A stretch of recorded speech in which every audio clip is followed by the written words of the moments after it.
नमस्कार. महाराष्ट्र योजना कॉर्नरमध्ये आपल्या सर्वांचे स्वागत आहे. आजच्या व्हिडिओच्या माध्यमातून आपण बघणार आहोत की राज्यातील दिव्यांग लाभार्थ्यांना दिल्या जाणाऱ्या मानधनाच्या संदर्भातली एक अतिशय अशी महत्त्वपूर्ण अपडेट आहे. तर ती आजच्या व्हिडिओच्या माध्यमातून आपण बघणार आहोत. त्याआधी तुम्ही जर माझ्या चॅनलवरती पहिल्यांदा आला असाल तर चॅनलला लाईक, सबस्क्राईब आणि शेअर करायला विसरू नका.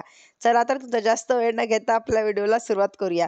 राज्य शासनाच्या माध्यमातून 1 एप्रिल 2026 पासून राज्यातील विविध योजनांचा अंतर्गत पात्र असलेले दिव्यांग लाभार्थी हे दिव्यांग सक्षमीकरण विभागाकडे वर्ग करण्यात आलेले आहे.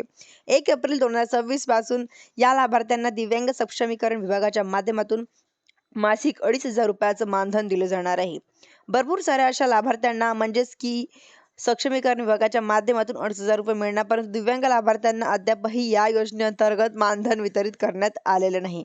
अशाच लाभार्थ्यांना एक अतिशय असा दिलासादायक असा अपडेट राज्य शासनाच्या माध्यमातून 22 एप्रिल 2026 रोजी दिव्यांग सक्षमीकरण विभागाच्या निधी जो आहे तो वितरित करण्यासाठी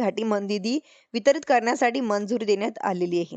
22 एप्रिल 2026 रोजी काढण्यात आलेल्या व्यापाने या ठिकाणी पाहू शकणार आहोत की राज्यातील विशेष सहाय्य योजनेमधील सर्व दिव्यांग लाभार्थ्यांना कामकाज 1 एप्रिल 2026 पासून दिव्यांग सक्षमीकरण विभागाकडून हाताळण्यात येत आहे.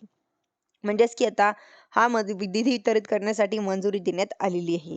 GRच्या माध्यमातून 11,45,93,000 रुपये एवढी रक्कम वितरित करण्यासाठी मंजुरी देण्यात आलेली आहे. धन्यवाद.